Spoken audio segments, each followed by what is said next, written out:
Welcome, everybody. My name is Nat Kendall-Taylor. I help lead an organization called the Frameworks Institute.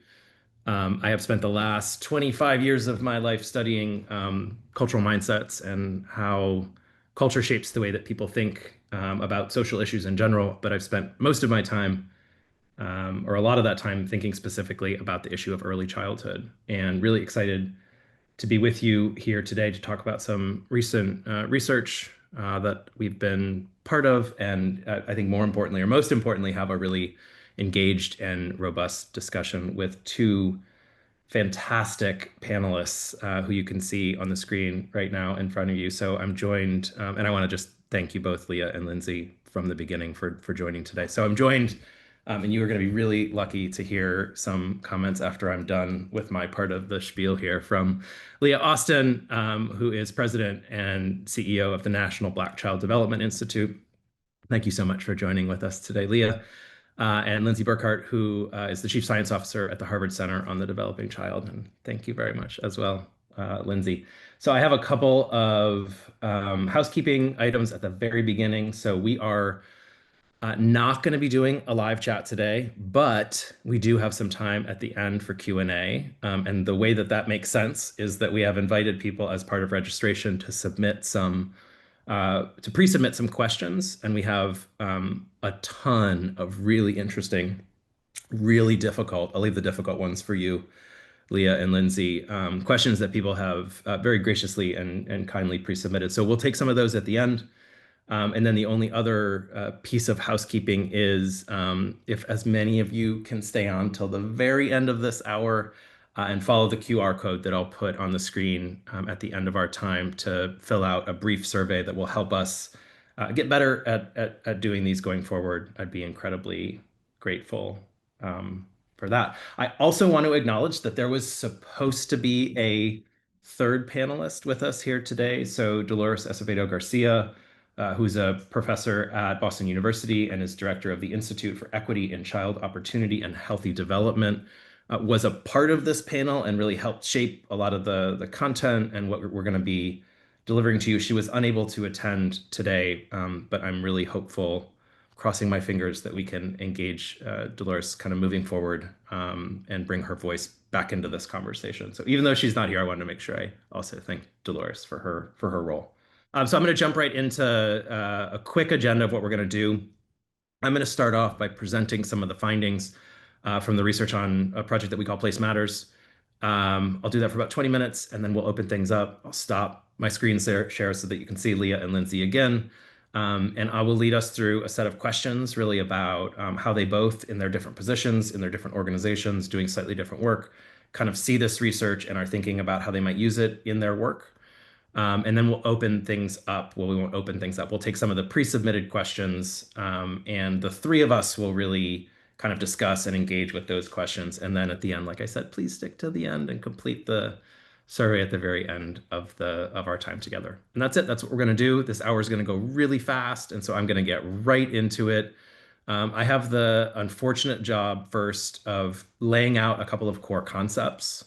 I know that sounds like an absolutely riveting way to begin a webinar, but I'll try to do this both quickly and in an interesting and fast-paced and engaging way. But these concepts are going to be key to understanding the research that I'll then pivot and talk about, that then Leah and Lindsey and I will be discussing for the rest of our time. So the first concept is framing. I imagine almost everyone on this call has heard about framing at one time, but I imagine that there's at least as many definitions of framing as times you've heard it. So my job, my mission in life is to provide some common definition and shared understanding of what this means. And so when we talk about framing, at least for the next 55 minutes together, what we're talking about is the choices that we make all the time in how we present ideas. And those can be quite obvious choices, the values that we use to advocate, to argue for why our issues are so important and for why finding solutions matters so much, the metaphors that we choose and use to explain how complex phenomena work. Do we talk about early brain and biological development or building brain architecture? But it's also important, and you'll see this in the work, it's also framing in the smaller, kind of more subtle and seemingly insignificant choices that we make all the time. It's in the pronouns that we use and whether we talk consistently about they, them, those people over there, or we talk about we and our. It's in the power of something as small and seemingly insignificant as a verb to extend and grant agency and power to groups of people or systematically deny it. So framing is all those choices, big and small, and how they affect three things that I know Leah and Lindsey care a lot about, but I imagine that everybody on this call cares about and is trying to do in their work, which is how people think about our ideas, how people understand the information, the ideas, the solutions that we're presenting. Importantly, how people feel, like people's level and type of emotional engagement.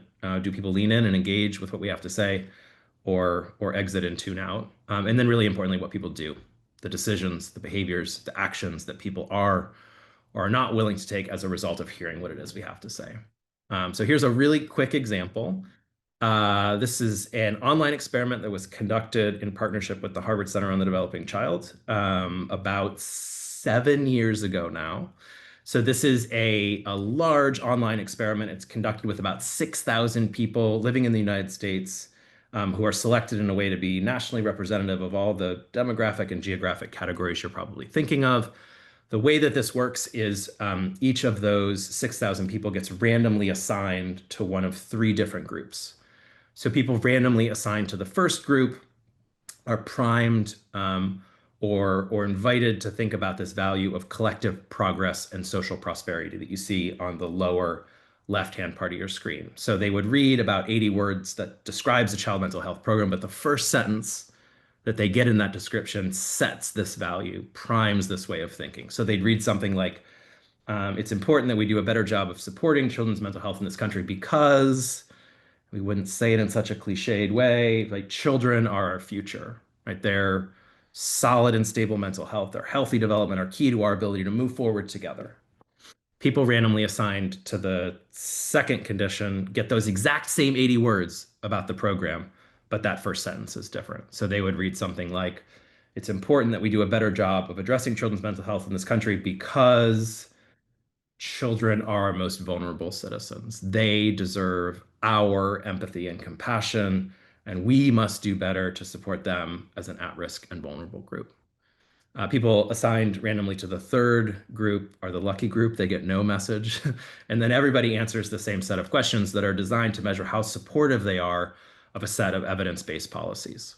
So when you run this experiment, you get these two really interesting bars, right? So the bars indicate how much exposure to those two subtly different ways of framing the message has on how people support these solutions. So you see collective progress and social prosperity is boosting people's support for these solutions, making them more willing, more likely to get behind, to demand these kinds of solutions. That's the good news. The less good news that you see and are probably sitting with right now is that this value of vulnerability is having the opposite effect.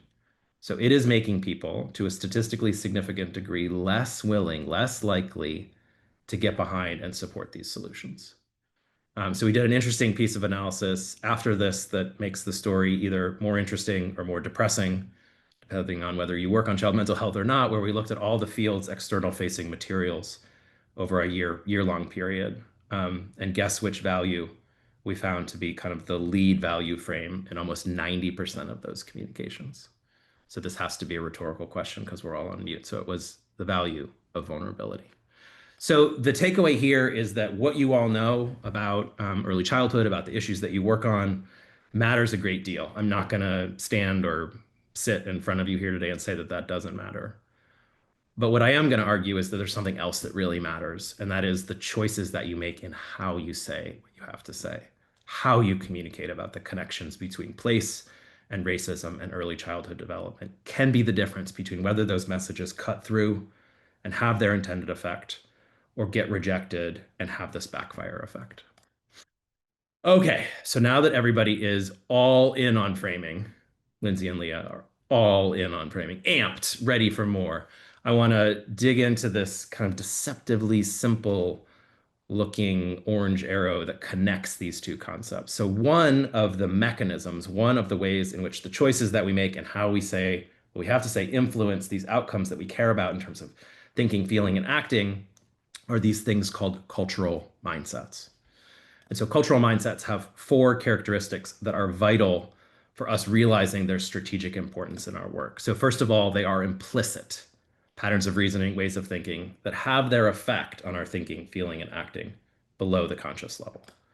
Second, they are incredibly powerful in shaping how we see the world, how we think about issues, how we think about solutions, and really importantly for our conversation today, how we see and think about groups of people and differences between groups of people. Third is that on all issues, certainly issues as complex as parenting and early childhood and race and racism and communities and government, we all have multiple ways of thinking about issues. We all have multiple mindsets that we can use to make sense of information. Now, some of those ways of thinking, which we'll see, are productive, right? They open up space for people to think about new ideas and entertain the importance of new solutions. Other mindsets are unproductive, right? They lead people to shut down, to close off, to lock down their thinking, and sometimes to outright reject the kind of information that we're communicating. And last but not least, the link between these two core concepts is that the choices that we make and how we say what we have to say determine at any given moment and over time which of those available mindsets are activated and pulled to the forefront of our thinking, where they play this outsized role and have this big effect in shaping our thinking, feeling, and acting, and which of those mindsets are backgrounded, where they play less of a role and have less of effect on those outcomes that we care about. So just to make this mildly more concrete for a short second, individualism is a dominant mindset in this country. It shapes how people think about a myriad of social issues, including early childhood, including place, including racism. This is the idea that the world is the way that it is, that outcomes that people experience are the way that they are as an exclusive result of how hard people try, right? Of people's decision to or not to exert their willpower, grit, gumption, drive, discipline, whatever it may be. And this is a really good example of a mindset not being necessarily right or wrong. Like we know choice and discipline and these things matter. But the significance is if that's the dominant way that we're seeing the world and thinking about specifically place, racism, and early childhood, there's a whole bunch of things that I imagine people on this call work on: institutions, relationships, communities, policies, interventions, resources that drop out of view as our attention is trained on the value, on the importance of those almighty bootstraps. So in our work on framing and communicating the science of early childhood over the last 25 years, there have been a set of dominant mindsets that we've tried to kind of take on and address through framing strategies to kind of create a mindset shift. So the first one is kind of a mindset that doesn't acknowledge the importance of early. And we've done a lot of work with a lot of partners, many of whom are probably on this call right now, in advancing a frame around the idea of brain architecture, that brains are built, and have seen over time how that has kind of shifted mindsets away from later matters more to a recognition that early matters. And I have no idea why, but all these target mindsets have exclamation points after them. So we're supposed to read those with great conviction and enthusiasm. Early matters. Okay. So the second one, a kind of a classic way of thinking about stress and adversity, that what doesn't kill you makes you stronger. And we have tried through a taxonomy of stress, through the idea of toxic stress, to really make it clear that adversity can derail development, and have shifted from this what doesn't kill you makes you stronger kind of mindset to one that acknowledges that significant unbuffered adversity can derail development and that it must be addressed. Again, exclamation point. And then moving from a mindset around which the kind of inner workings of development are occluded or black boxed, to one that advances the idea of serve and return interactions as a way to get people to the recognition that, I don't know why that just did that. I'm sorry. I think I clicked the wrong button. You got to see this. Hold on.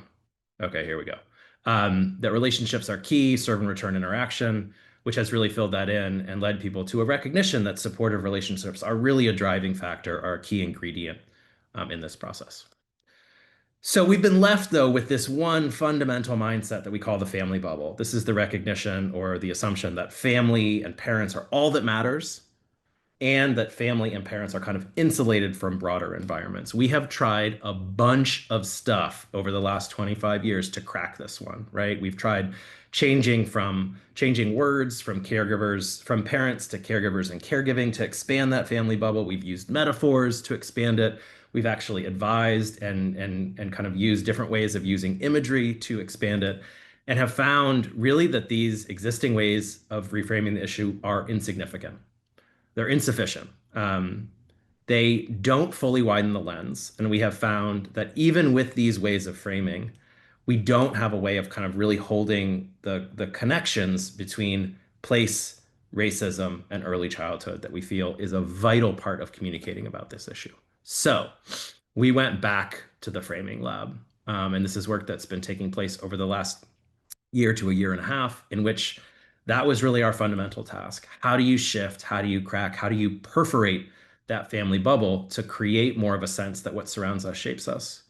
To create an opening and a way for people to make the connection and see how racism influences place and through place influences early childhood development.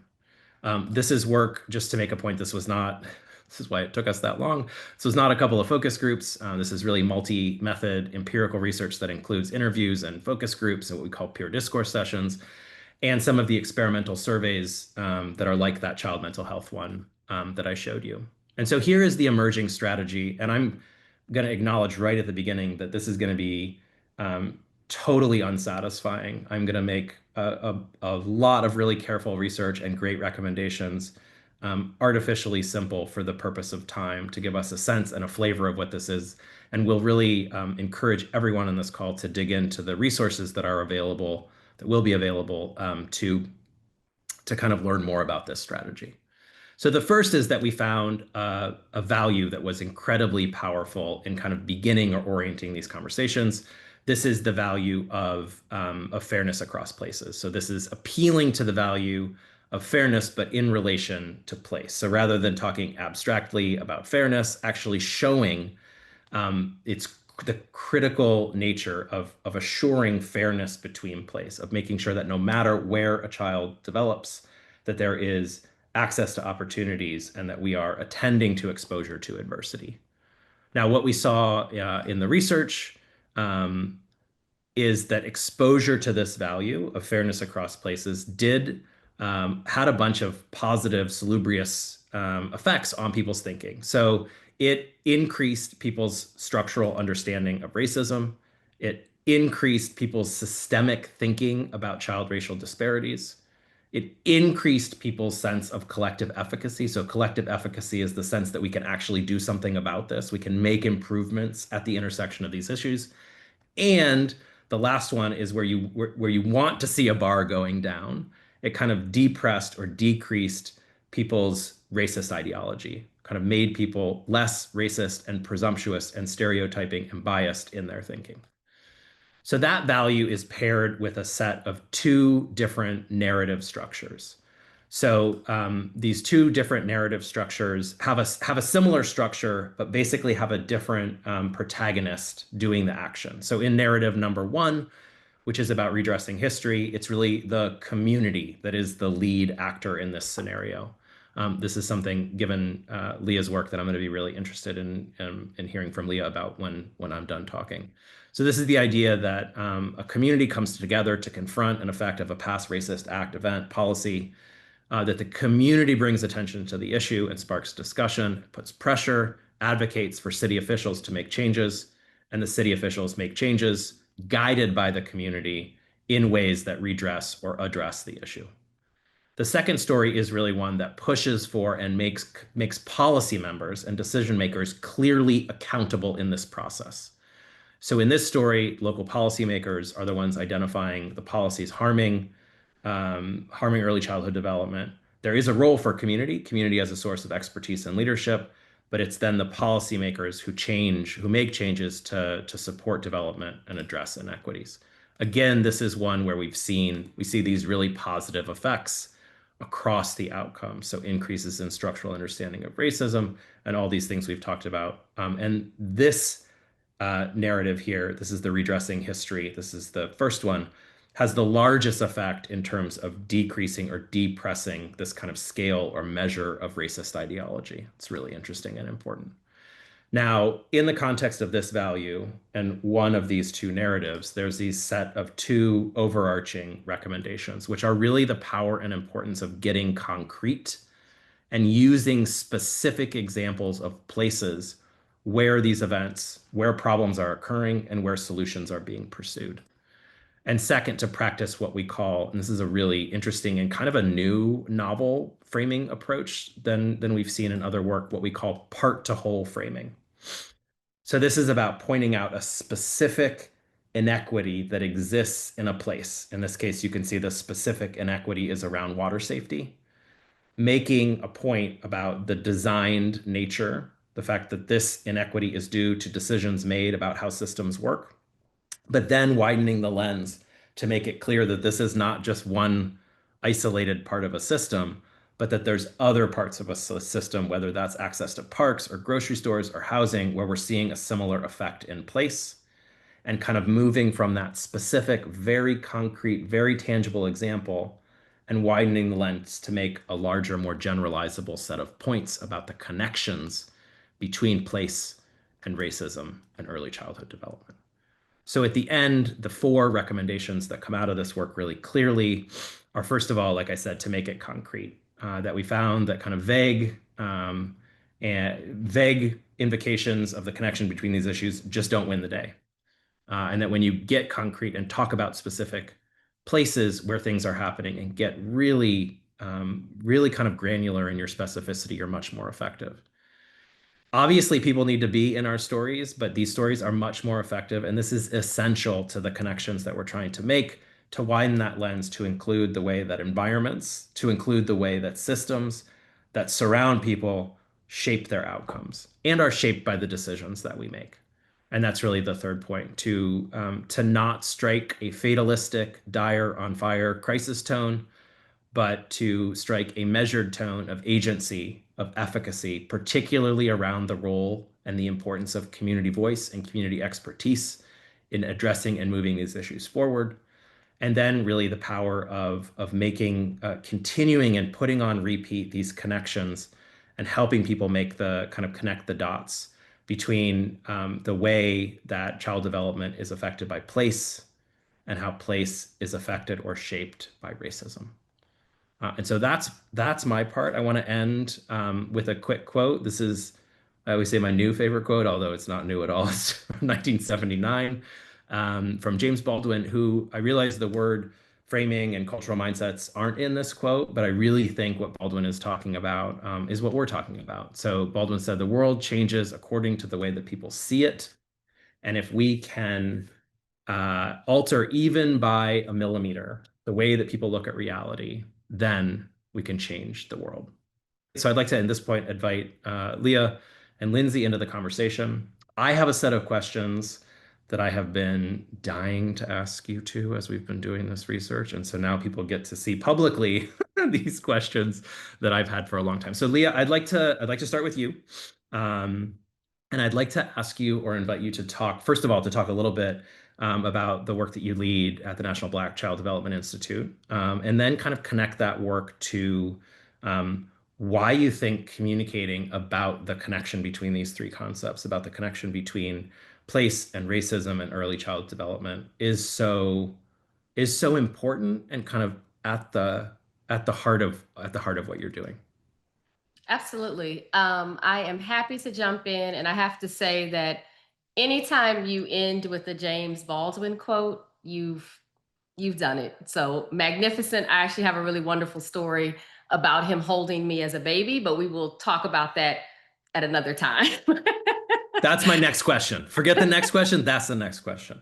Absolutely. We will cover that. But good afternoon, and thank you for having me. As Nat said, I am Dr. Leah Austin. I'm the president and CEO of the National Black Child Development Institute, also known as NBCDI. For over 5 decades, NBCDI has been committed to advancing the quality of life for Black children and families by transforming systems, shaping policy, and strengthening communities. Our work is guided by 8 essential outcomes that define what thriving looks like. One of those is that Black children live and play in safe communities. We believe that Black children should live in a place where they can play, grow, and feel protected. At NBCDI, we believe deeply that what surrounds us shapes us, and that a child's zip code should never determine their destiny. We're also using an Afrofuturist lens to imagine the world that our children deserve, one where every neighborhood has clean air and water, affirming schools, and good food. Afrofuturism invites us to dream forward, to take lessons from the past, apply the science of today, and build futures rooted in joy, safety, and collective care. So that's a bit about NBCDI. I will now sort of connect that to the second question around why this connection between place, racism, and development matters now. And to answer that, I'll start off by saying that I believe that most people understand that child development, even before birth, is profoundly shaped by the environments where children live, learn, and play. But what many people may not understand is that those environments are designed intentionally, right? And so they're shaped by policy decisions that we can now see have lasted over generations. And these are decisions that have been influenced by structural racism. And so this research is really helping us to name that reality and communicate it clearly. It's a great reminder that racism is built into place, and that by redesigning those places, we can really ensure that there's healthy development and fairness for every child. So at NBCDI, we see this truth in action every day. For example, in cities where children are exposed to higher levels of air pollution, often in Black and low income communities, we see higher rates of asthma, missed school days, and stress for families. What this research really helps us to ground is that that's not genetics. Those are not people problems. That's actually geography. It's design. And so when we talk about fairness across places, what I hear us saying, what we at NBCDI believe, is that every child deserves clean air to breathe, safe parks to play in, nutritious food to eat, and stable housing to come home to, no matter their zip code. And we believe that this does not have to be a dream, that it's by design, and therefore we have the power to redesign as we wish. Mic drop. That was like that you like did it. You did the strategy there, Leah. That was awesome. Thank you so much. Um, so the follow-up and like the first part of this question is I realize like a little self-serving, so we can expand it. But I'm interested in like what feels, and you kind of started to answer it, but what feels most helpful about this research? And then the way to make it less kind of self-serving is like what questions do you think, or what questions do you think we haven't quite answered that remain to be answered? So you can answer that however, whichever way you'd like, Leah. Absolutely. I'll start with what's most helpful. And I would say that sort of overall, what we find most helpful is that this research really gives us shared language and a structure to talk about early childhood race in place, and in a way that is very concrete, actionable, and hopeful.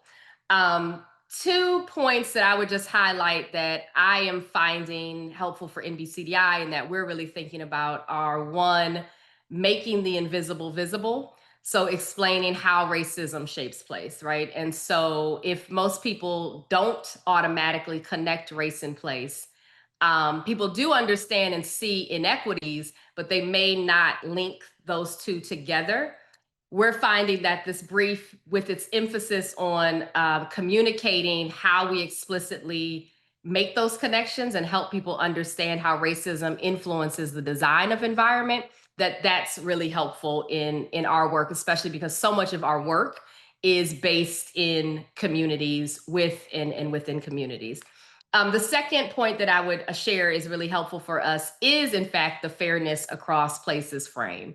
right? So rather than discussing fairness in general or between groups, the brief really focuses on geographical fairness, right? And so what talking about what's available in one community versus another really helps our audience to see how policy choices and systemic racism distribute opportunity unevenly. For NBCDI, that framing is really powerful because it shifts the thinking from personal blame, right? So it's not about, oh, well, parents, Black parents just need to do better. It becomes about our collective responsibility and a real understanding of how we can redesign places that support all children.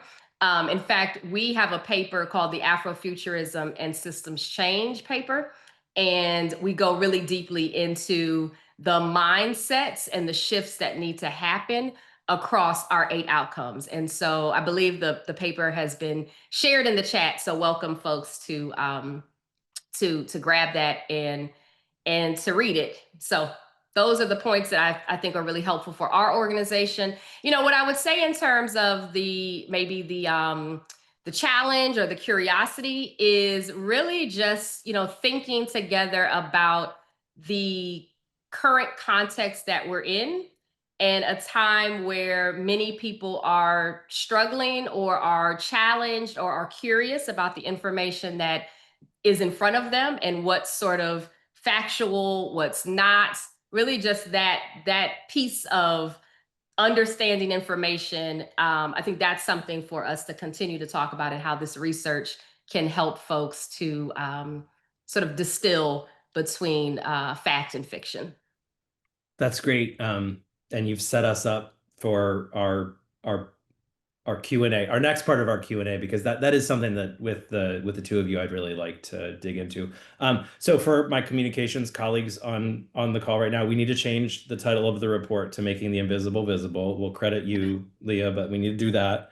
And then just one other thing that I want to lift up in what you were saying, which is a finding of the report, is the difference between kind of saying or declaring the connection between two concepts and showing and explaining. And really, this research has, in the way that you just said really beautifully, Leah, really advocates or shows the power of moving from a strategy that's kind of like declaration Mhm. of inequities to explanation of Mhm. inequities. And I think that's like a really powerful and important shift. Clearly, something that you and colleagues have been thinking a lot about. Okay, thank you very much, Leah. We'll come back to you in a second. Lindsey, I would like to kick things over to you now. Kind of the same thing. I would love to hear you talk a little bit about your work at the Harvard Center on the Developing Child and why this research, kind of why this research is important, what it helps you do. So let's start with that. Yeah, thank you for the question. Thanks for having me. And Leah, I feel like that was a masterclass maybe in framing. Like It was good. Yeah, it was it was good. really good.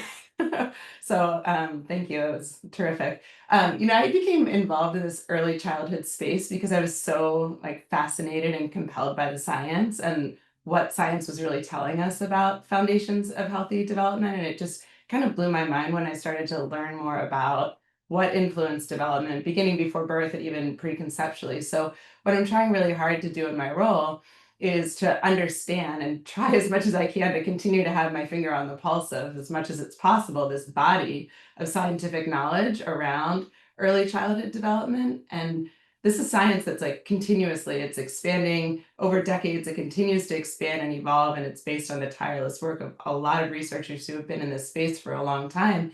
And I think it's telling us a really compelling story about the really broad range of influences that shape development. And so, what I aim to do with many other incredible people at our center is then go in and synthesize that science, think about what's most important there to highlight, and what do we need to highlight in order to garner support for policies and funding and programs, all that help to support young children facing significant adversity. And I think maybe the most fun step in that process is then getting to communicate the synthesized messaging and the scientific knowledge to people whose work are really affecting the well-being of young kids. And to me, the framing research is sort of the secret sauce in science communication. You know that I'm a super fan, and I think it's because it really empowers us with a research informed tool then to help garner that support. It really effectively shifts the mindsets around what we're trying to message. And like Leah said, I think one of the most important and helpful parts of it for me has been the consistency in the messaging, that you have something that's, can be applied over and over and over again when we're working on an issue. And I think right now that feels more important than ever, because I think what we're seeing is that the science can be sound, but if we can't communicate it in a way that builds support for these policies and programs and ongoing funding for young children, then I think we're kind of missing a big opportunity.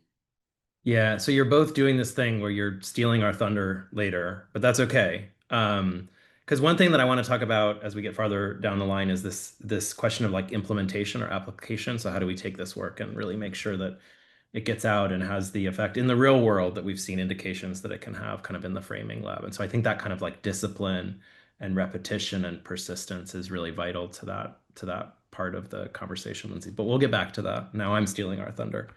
I would like you, and you're gonna love this question, Lindsey, because like this is what you do. But I'd love to hear you talk a little bit more about what the science says about these connections between racism, place, and early childhood development. So Leah mentioned air, and I know you do a lot of thinking about this. So I'd just love you to kind of like fill us in a little bit more about the science behind those connections.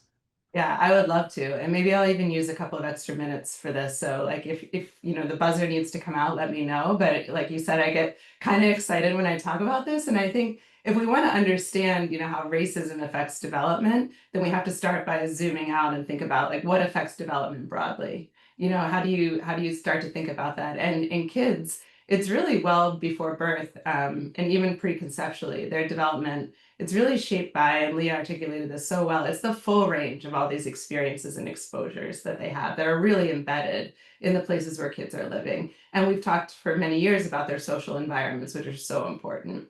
It's also the built environment, the natural environment that surrounds them. And we should say when we're talking about built environments, we mean everything from the quality of housing that children live in, the state of the sidewalks that are in their neighborhood. When we're talking about the natural environment, it's everything from the quality and temperature of the air that they're breathing, what's the prevalence of green space in their neighborhood. And really importantly, both these built and natural environments, they're shaped by bigger systemic forces. We're talking today about structural racism, which is a huge one. Climate change is another one that's like near and dear to my heart and so important in thinking about how environments are shaped. And when we take all these influences together, and Leah referred to this term as well, this is what we mean when we talk about a kid's developmental environment. And before kids are born, their biological systems, the brain gets a lot of attention, but it's much bigger than the brain. It's beyond the brain to the immune system, the metabolic system, kids' respiratory systems. They're constantly reading the environment in the places where they live. And they develop actually in response to what they read. So Leah mentioned air pollution. I think that's a great example. So kids are exposed to air pollution very early in life. Their lungs and their immune system adapt by reading that in their developmental environment through inflammation. And inflammation is really good in the short term because it keeps debris out of your lungs. It keeps it from entering your deeper airways. But when this response happens in your environment over time, it raises a child's risk of asthma. And so, the air pollution is a negative developmental influence, but these experiences and exposures can be positive too, right? So they can happen on both sides. And having clean air to breathe fuels positive development. And so the places now, and I think what we're getting to today is where children live influence what the exposures are, what the experiences are, what their developing biological systems are reading, and therefore their development. And so this is what we mean when we're saying place matters. This is why, in part it matters. And in the US, kids' level of exposure to these hazards or negative developmental influences and their access to opportunity, it's not distributed equally or randomly. And these conditions in developmental environments are really shaped by and deeply rooted in these choices that were made in our public policies and our social history. So as Leah again so beautifully articulated, the effects of this structural racism is leading to minoritized children being exposed to more toxins like air pollution, more extreme heat, more industrial waste, and having less access to these positive exposures like green space and clean air. And so these exposures are then what are driving the higher rates of these adverse outcomes that children of color experience compared with their white peers. So these racial distinctions are inventions created by society, as Leah again said so beautifully. There's no validated genetic criteria here. So when we're studying differences in ethnic and racial disparities among these health statuses, with rates of asthma again being much higher in Black children than white, these are differences in the lived experiences and exposures from developmental environments, not from the underlying genetic differences. So that's why place matters. Wow, this is like I have like actually got a little goosebumps there. This is like a masterclass in framing. You all are you all are we invited the right people to be in conversation on this webinar. So thank you, Lindsey. That was great. I feel a little smarter about science after that. So thank you very much. Leah, I want to come back to you. Hopefully this came out in my what I unproductively framed as a totally unsatisfying presentation of the findings. But one of the kind of key components of the findings is the importance, the power, the responsibility of integrating science with community expertise and experience. Kind of those narratives are both ones that require, that turn on the kind of community voice, community expertise and experience and lived experience. So I'd love to hear about kind of the importance of this in your movement building work, and specifically if you could talk, if you'd like to, about kind of the village network model that you all use and how the findings from this research connect with this focus that you all have on lived experience, community voice, and kind of the central nature of those concepts in the work that you do. Absolutely. I love to talk about the Village Network. So Do it. I love to talk about the Village Network. So first, let me just say that this is quite, you know, quite literally, quite frankly, at the heart of our work is this ability to integrate science research with community expertise. And I will say, I'll add that we're really intentional about using language like community expertise. Um, Experience is a part of having expertise, but expertise is a really important word to use when we're talking about how we bring community into conversations, how we invite community to the table. We create spaces where community are actually setting the table. It's really important that we're intentional about thinking about how we are leveraging what they know and the expertise that they really bring. So just wanted to take a moment to say why it's important to reference their experience as expertise. So again, really at the heart of our model, at the heart of what we do, and really at the heart of our village network. So we have 25 village affiliates across the country that make up this network. We quite beautifully represent pretty much every region of the United States. Across the country, these affiliates are really bringing this research to life, right? So they are combining the science of brain development, as Lindsey just gave us such a beautiful masterclass in that, with the lived experiences and expertise of parents, teachers, and community leaders.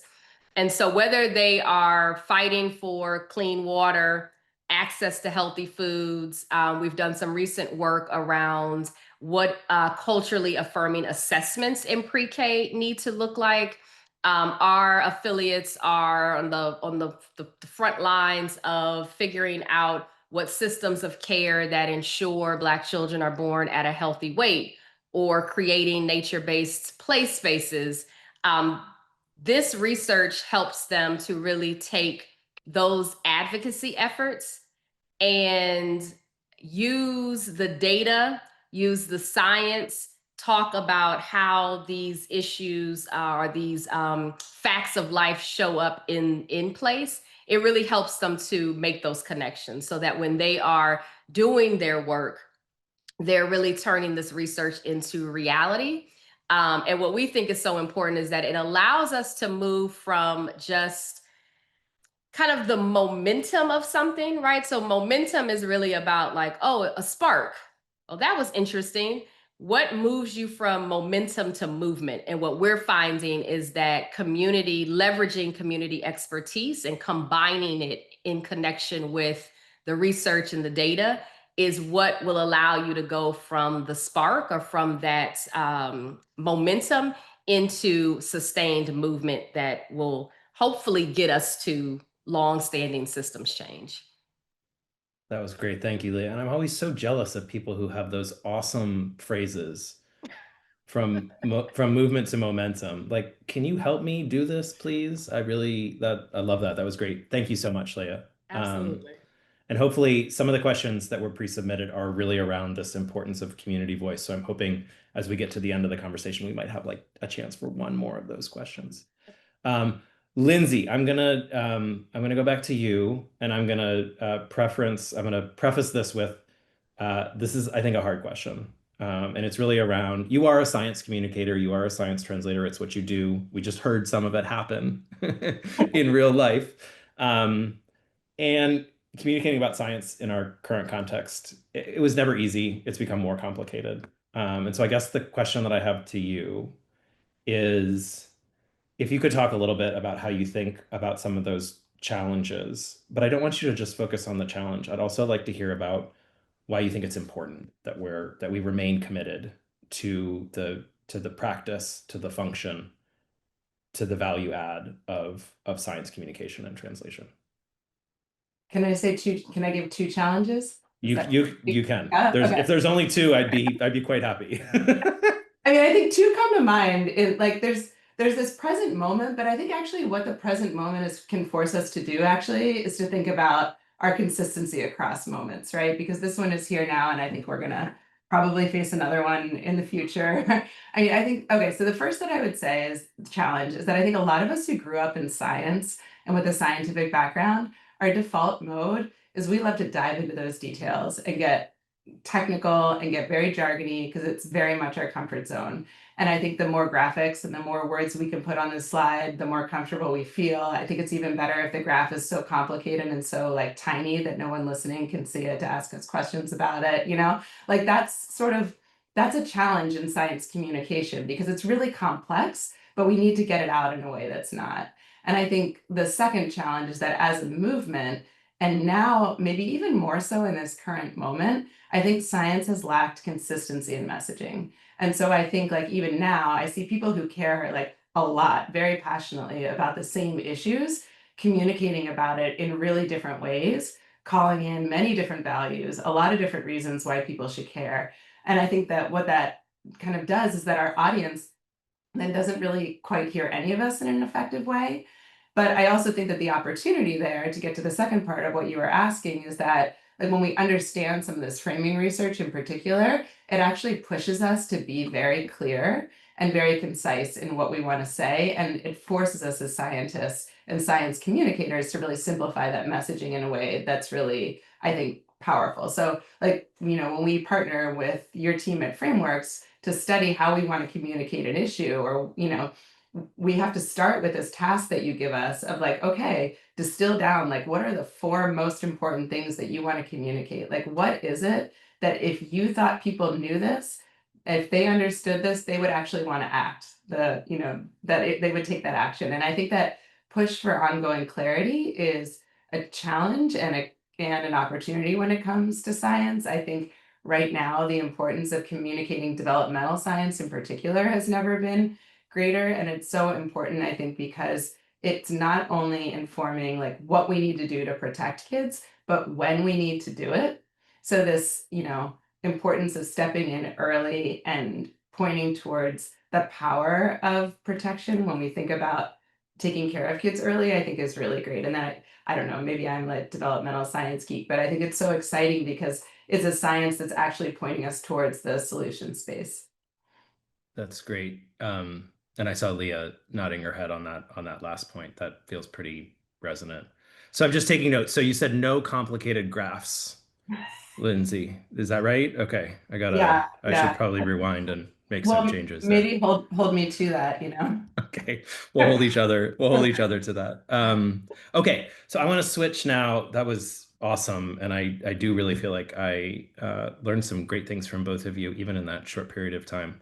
So thanks for being so willing to jump in and kick around some ideas. So I want to switch now to taking at least, I'm going to try to do three of them. We got some wonderful pre-submitted questions, wonderful and very difficult. We won't do the difficult ones. We'll just do the easy ones. No, I'm joking.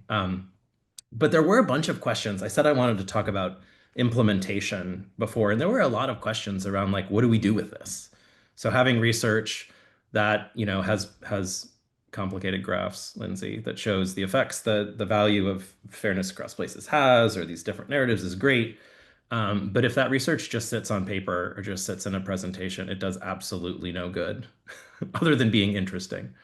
So the kind of question I'd love us to talk about is like, what can we do? What are your ideas, Leah and Lindsey, about how to make sure that this research gets out there, and informs the way that people think about strategy or practice communications? And there's no order here. We can just there's only three of us, so we can all kind of jump in. I'll try to make sure we don't talk over each other, but that's all I'm going to do. Who wants to start on that one? Oh, I think Leah should start. Okay. Thanks, Lindsey. Yeah. No, I'm happy to start. I mean, I think for me, one, I love this question because yes, there's yeah, for all the reasons. I mean, I'll say this. So at NBCDI, we talk about ourselves as both a think and a do tank, which I think gets to like the heart of this question. Is like we do a lot of thinking and research and idea generation, and people want to know, well, how does it move us into action? And so for me, one of the components that's really helpful is the toolkit. And so we're really planning on using and thinking about how do we use the toolkit? Like, how do we use the toolkit with our village network? We bring our leaders together monthly, virtually, and then we actually have in-person convening during our conference. And so thinking about how do we support our leaders in understanding the research, and then practicing and being able to actually use the tools. I think the other piece of it, so that's one very practical, is like, yes, there's a toolkit available. So, definitely read the brief. But if you can't read the brief and you want to get right to the action, that's what a toolkit is really useful for. So that's something that we're definitely going to be using. And then I think the second piece is just remembering to, as much as you can, like, keep it local and think about how in your classroom or in your early learning center or like in your community setting, you might be able to work on some of these strategies with a small group of people and then sort of watch the ripple effects come about from there. I love that. I'll just build on that last point, Leah, quickly, and then Lindsey, I'll give you a chance to add on. But I mean, I think so many times we think about the way to use this work has to be in some big formal campaign, right? That's communications, but we're all communicators all the time. I mean, people who work on, again, I don't know what the 1,000+ people who are on this call do, but you communicate about early childhood all the time. And so I think part of what you're saying, Leah, is to think about, I love that, like think locally, like think in your everyday action scenario and how you might be able to use these tools, not just in the formal kind of communications, papers, campaigns that you do, but in how you talk with other practitioners, with community members, with parents about these issues. That's a really powerful and important way of applying this work as well. Lindsey, anything you want to add to that one? No, I agree. I mean, I would love, like, I can speak from the science viewpoint. I would love to see us as scientists take our communications as seriously as we take our science, because I think that the science fills up a lot of the space. But I think a push for those of us who go out and talk about kind of the biology and how this all happens, to kind of push ourselves to be deliberate, to create time and space, actually to go back and understand and review and take a look at this. You guys have done, and other groups have done, a lot of really great research, and there's a lot out there about how we can frame in research backed and informed ways. And so I would love to see conversations about framing coming into more of the spaces that I find myself in medical schools, residencies, public health curriculum, other spaces. And I think, as Leah said too, I'm trying to do this in my own work. If I'm collaborating on a project or writing a paper or having a conversation about a topic, and I know that there's framing research on it, I try to go back and take a look at it, to share it. And I think there's a lot of ripple effect. Like you said, if there's 1,000 people listening and we all take a look and share it, it doesn't have to be a big, massive undertaking. It can be kind of taking what works in our context and applying it and Yep. being consistent. Yep. That was great. I feel like we could talk about implementation for a long time, but I do want to end. We've got like 2 minutes, and I realize this is going to be really hard because I think it's like the question that's on everyone's mind. So I'll tee it up, and maybe we can each take like 30 seconds of providing some of our thinking. I won't say I have any wisdom on this, but maybe the two of you do. I have thoughts, but it's never been easy to talk about. It's never been easy or straightforward to talk about the intersection of these issues of place, of racism in early childhood. And I don't think it's gotten, this is an understatement, it hasn't gotten any easier. And so I guess the invitation at the end is like, do either of you have any wisdom or thoughts about like what is it going to take to make sure that these connections remain front and center in our conversations in a context that is kind of forcing them off the radar and out of the public discussion. So I guess the question is like, what are your thoughts about how we talk about racism in the context of early childhood in places and times where that's increasingly complicated to do?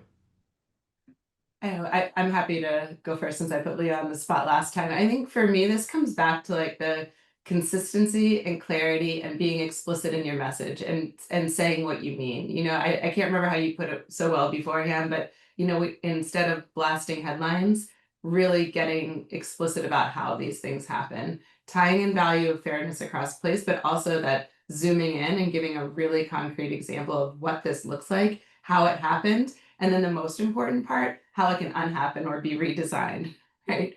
And I think when we give those concrete examples, it becomes a lot more difficult to have people come up and say that Yep. it's not true, that's not the case. Yep. That's great. Thank you, Lindsey. That was a lot of wisdom in like 35 seconds. I appreciate it. That was great. Leah. Yeah, I'll jump in quickly. That was great wisdom. I think two things.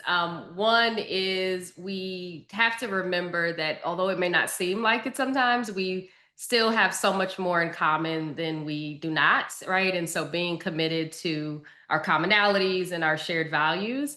The other thing I would say is that sometimes the people who we need to influence the most are at our dining tables. So you may feel like, well, there's not a lot I can do in my school for different reasons, but there's a lot you can do at home with the people who you might actually have more influence over. And so I would, think very deeply about how are we talking about racism at our dinner tables. Yep. That was great. And that is a conversation that we could continue having for an extended period of time. But I love those last little kind of nuggets of wisdom at the end, and really want to thank everybody for logging on and joining us, but Leah and Lindsey in particular for a really great conversation. I want to say a couple of things at the end before we log off. In addition to that, like profuse thank you, which I really feel like I thought that was a great discussion, and appreciate the participation and the ideas. We do have the QR code here. Would love it if people could follow this link and fill out a brief survey that will help us kind of do this, kind of continue to get better at doing this thing that we're doing. I also want to say that NBCDI, Leah's organization, has their annual conference in Atlanta later this month, October 24th to 26th. It's going to bring together a bunch of experts, advocates, thought leaders, change agents. And I think there's going to be a link in the chat that you can follow to find out more about that. We are hosting another webinar on October 30th, where we'll be presenting findings from other new research on framing the relationship between climate change and early childhood. I think we'll also pop a link to that event in the chat, and would love you all to be part of that event. And yeah, just to thank everybody for your participation, for your attendance, for your time. I know it's really valuable. And just to end with the hope that I hope we can talk with as many of you who are on as possible and figure out how to partner and implement, as we talked about, this work going forward together. Thank you all very much.